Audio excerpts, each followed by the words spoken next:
Good morning, everybody, and welcome back to the channel. So yesterday, while doing the full hydraulic service on the 8650, I had dropped the front pan that protects the hydraulic hoses that run to the front axle of the tractor. And when I dropped that pan, I had realized that the crossover tube between the two fuel tanks was like a noodle. And that's pretty much caused by just age and being full of a petroleum product and being rubber, and whatever hydraulic oil had gotten on it from the one hydraulic hose that was leaking. So it was just real flimsy and flexible, and I thought, you know what, we better just replace that. So I went to John Deere, I got the replacement hose that goes between the two fuel tanks, and this is what actually keeps the two fuel tanks equaled out. So what we're going to do this morning is we're going to get this changed. I'm going to show you how to change it. We got to finish. I've already started draining the fuel out of the tanks, but we've got to finish that up. So I've got two of my 55-gallon barrels that I turned into drain pans. I've got them in the shop right now. So let's get that fuel drained, and we'll get this hose changed out. My biggest fear was, what if a giant ragweed stem or something poked up in there beside that plate and punctured the already soft hose, or if just the weight of the fuel being in both tanks, could be bouncing and making extra pressure and blow this hose up.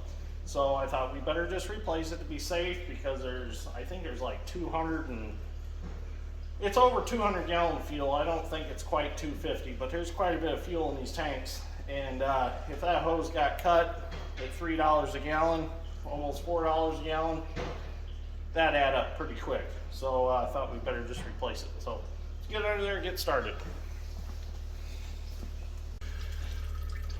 Well, we're over at the tractor fuel tank now, and all these plugs are in these fuel tanks are just basically the same barrel bung that you'd see in a 55-gallon barrel.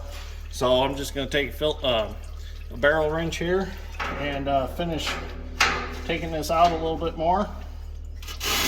Now make sure that the tractor is way down on fuel before you do this, because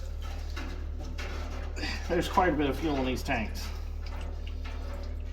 And I'm going to do it all through one tank. There's a cap in each one, but I'm going to just do it through this one.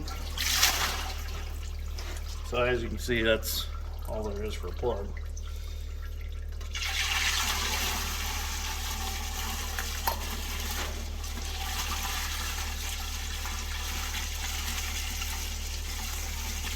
Well, that actually smells like some fairly old fuel.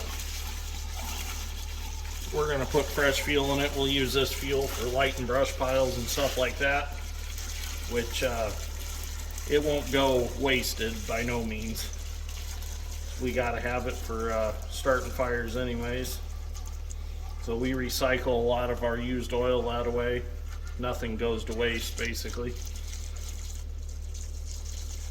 So now hopefully that'll draw any moisture or anything that's in the bottom of these tanks. It'll draw it out the holes also. What I'll do is I'll take these barrels and I'll set them on the forks of the Bobcat. And as you can see, this little rod sticking up here with a nut on it is actually welded to the small bung in the barrel.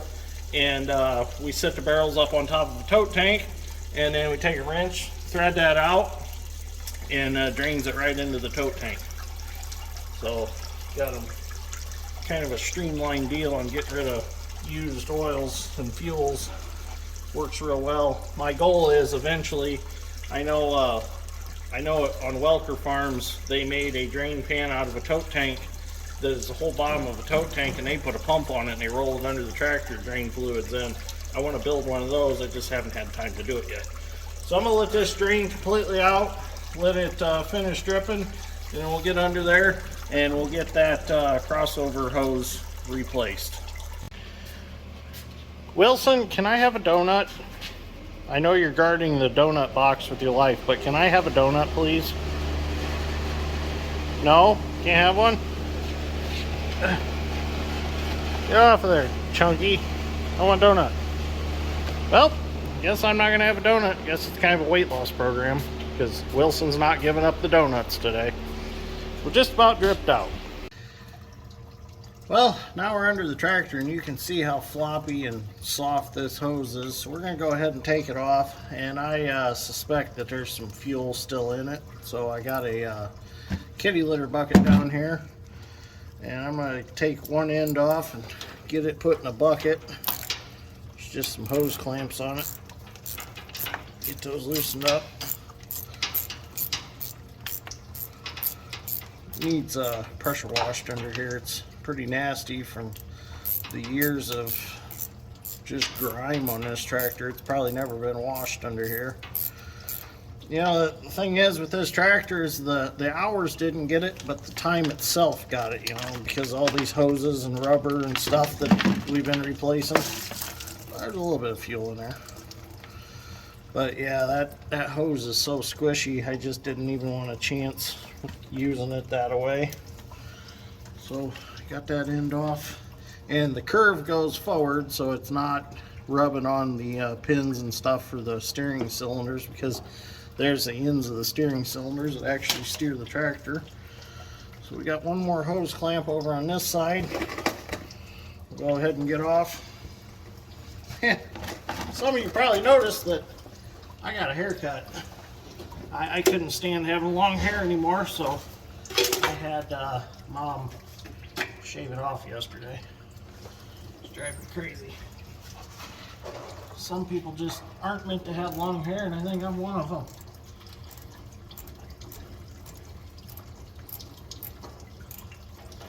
Well, somebody got the hose clamp up here in an awkward place.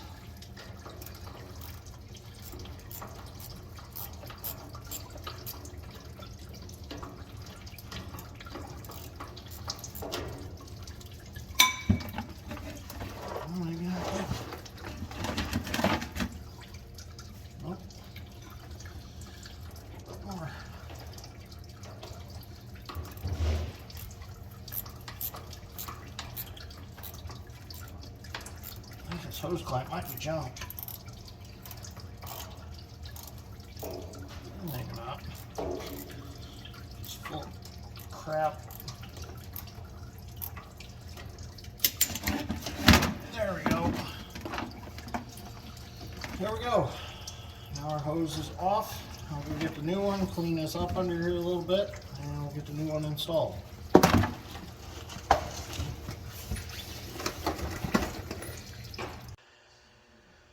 Well, I cleaned up the clamps and I got everything cleaned up, and I realized the clamps that hold that hose in are junk. So I went over to our clamp rack and I realized I don't have the right size. So I thought, you know what, I'm going to cut that hose apart while I wait for lunch to come around, and we'll run to town and we'll get some clamps. So I thought, well, we'll cut this hose apart and I'm going to show you the inside of this crossover hose. And it's very interesting because, as you can see, that fuel over the years has ate this hose and basically turned it into a noodle. And actually this material right here is like the old lining of the hose. So it's like kind of a, I don't even know how to explain it. But this kind of shows you that these hoses don't last forever. So if you've got a higher houred tractor, you probably want to drop this pan down and check this hose, because this stuff could flake off and end up in your strainer and in your filters and cause a lack of horsepower. In fact, on my old Kenworth, the old Aeroquip hoses that they used for the fuel lines on it, they were breaking down and causing fuel restrictions and causing issues. So I actually cut this hose apart, or this other section of the hose apart too, to show you.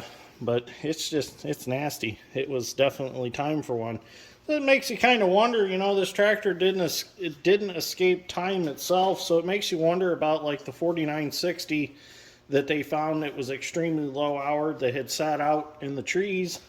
You know, you think about it, and comparing this tractor to that tractor, you know, this tractor needs all new window rubbers because they're dry rotted. This tractor needs some of these hoses replaced, so that tractor probably needed all the same stuff. So, you know, mechanically it was a brand new tractor, But you know, all the other stuff on them, it didn't escape the time.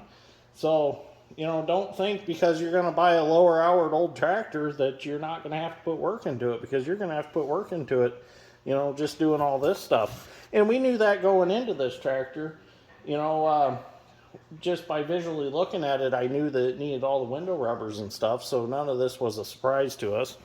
So just keep that in mind. You know, when you buy a lower hour old tractor, you're going to have to replace stuff like this. So mechanically, she's good, but anything rubber, anything plastic, anything cab upholstery was all trash, you know, garbage.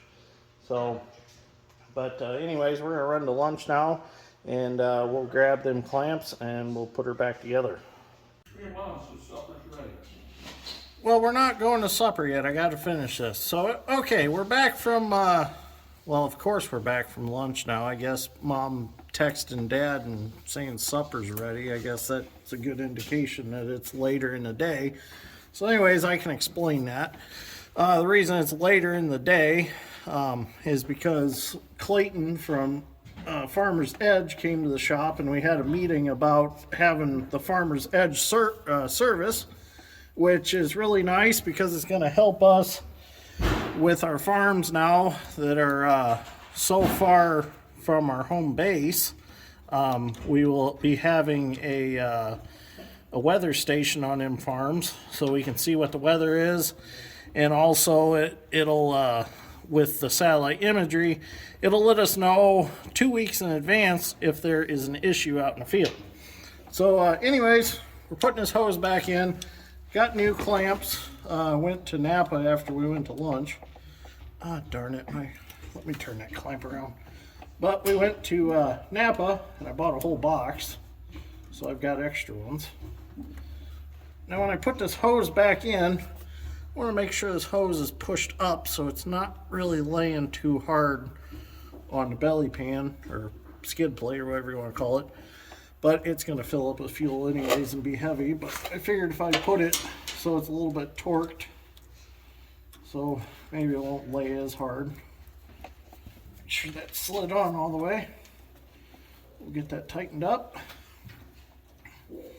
And now our crossover hose is put back in place and tightened up. So we'll talk about Farmer's Edge more later on when we actually get completely set up. Today we just signed up for it, and he told us all about it. So later on we're definitely we'll get into that a little more. So anyways, there's our crossover tube replaced, ready to go. Now I can put some fuel back in the tractor. I've already got the plugs all put back in. Just got to get, you know, 10-15 gallon of fuel in the tractor and make sure it's primed, and we're good.